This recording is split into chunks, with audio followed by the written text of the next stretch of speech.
when I graduated college, the only skills I have was able a computer technician and a some basic networking. So, yun, the famous course during that time was CCNA or Cisco Certified Network Associate. Si Cisco kasi yung pinakaunang nag-create ng course regarding sa networking computer. So they are offering yung mga module pa, 4 modules for the CCNA. So it was my first step to attend. First module, nag-attend ako doon.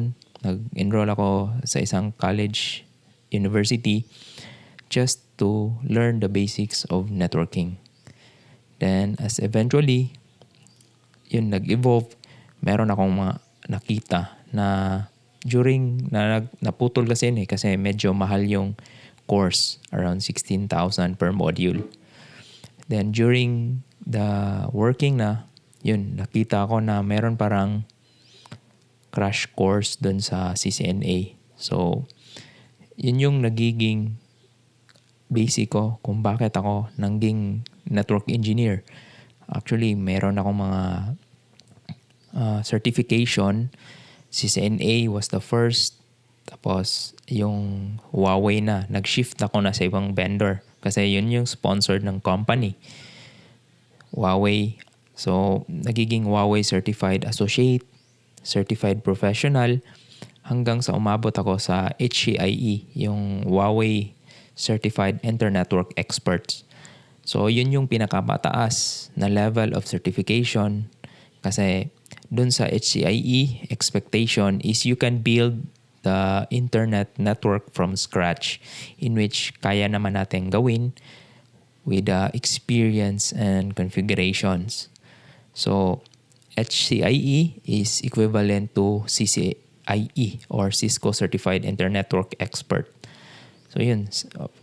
Kaya lang yung certification is more on Huawei.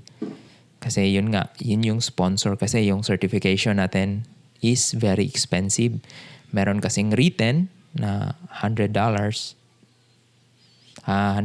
yung written, tapos yung laboratory in which specific siya sa ibang lugar, mga naghahalaga siya ng 2,000 to 3,000 USD. Ganon kamahal yung certified ng Internet Network Expert. So unfortunately, hindi ako pumasa doon sa HCIE. Pero yung skills as an HCIE na learn naman natin. So yun challenge lang is yung exam. So and when I say to certification, I want you to know na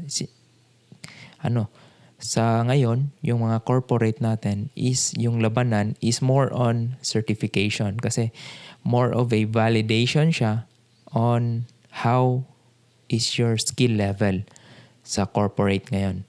The more certificate you are, mas malaki yung sweldo daw or mas malaki yung offer. Pero sa Pinas, that's not the case actually. Medyo underpaid pa nga dito comparing natin doon sa ibang country na malaki yun talaga yung certification. So first is, yung isi-share ko lang is yung certification is your edge. Kasi kung meron kang certificate, yun nga, yun minsan yung mga kinukuha ng mga company na anong level yung certification mo. For example, Microsoft admin, meron din yan for Datacom, yun, mga CCNA, mga Huawei, Nokia. Then yun nga, hanggang sa Nokia na ako nag-evolve. So currently, meron akong certification, even though basic level lang ng Nokia, NRS, Nokia Routing and Switching. So okay naman. The same yung concept nila. Yung mga certification is more of a validation on your skill level. Pero minsan kasi may mga attendees na nagre-rely lang doon sa mga dumps. Kasi meron rin yung easy way to get a certification. So meron ring binebenta na dumps.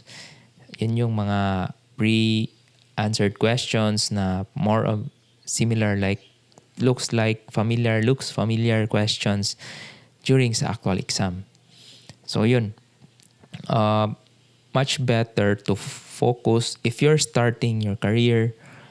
Gusto ko i-share sa inyo na start with the basic. From scratch. Learn the basic, the foundation. Hindi pwedeng memorization lang kasi yun nga, from school, I've learned that we are learning na memorization, di ba? Without truly understanding how things work, in which yun yung pinaka-importante natin na advice. So, understand how the things work.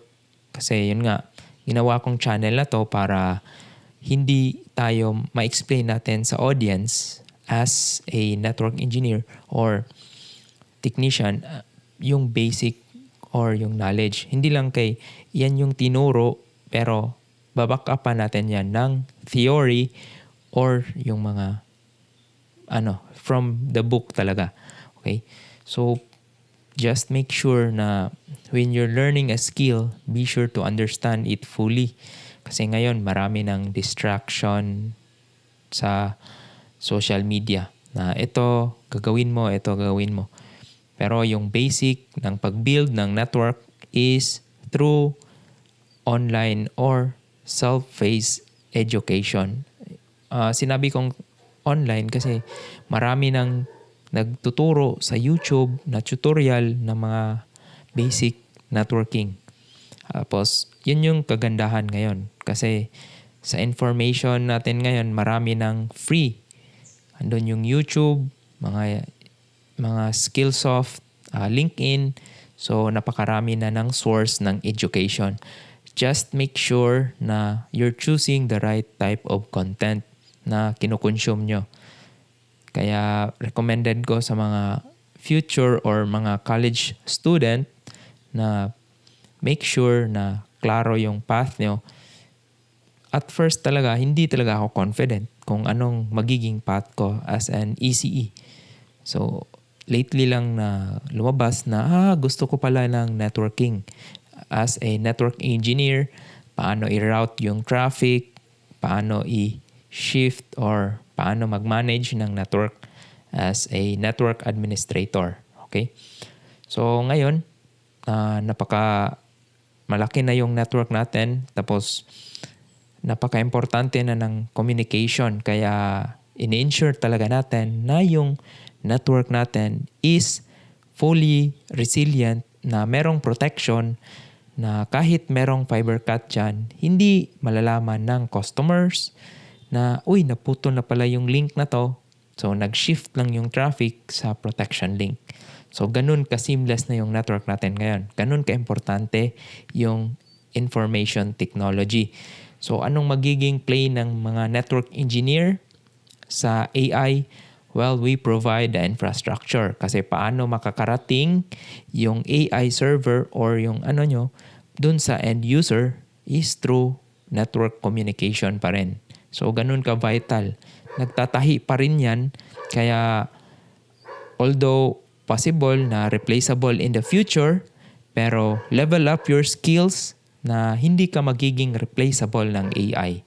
So, yun lang yung mga topics na gusto kong i-share sa younger generations, na especially sa mga graduating students na hindi pa klaro na yung mga skills nila, na almost na sila graduating sa college pero still confused on what course or what career path to pursue sa work. Just make sure na you learn. Mamaya na yung pera. Skills before yung money. Acquire as much skills as possible. Kasi ngayon, libre na yung skills. Kaya be sure na like and subscribe para may share. Kung meron kayong gustong i-share na skills or experience, paki-comment naman sa baba kasi gusto natin mag-establish ng community na anong sharing, more on sharing kasi to. Hindi ko ginagawa yung YouTube channel ko as a download. More on, gusto ko rin mag-learn from my audience kung ano yung gusto nila or ano yung learnings nila na wala sa akin. So, ganun lang. Basic exchange of information, which ganito yung social media. So, gusto ko lang rin mapaabot yung information. So, that's my why. I want to share the information, knowledge transfer to the young ones para po meron namang ma-level up yung skills tapos hindi na ako mahirapan sa trabaho. Okay? Maraming salamat and see you around.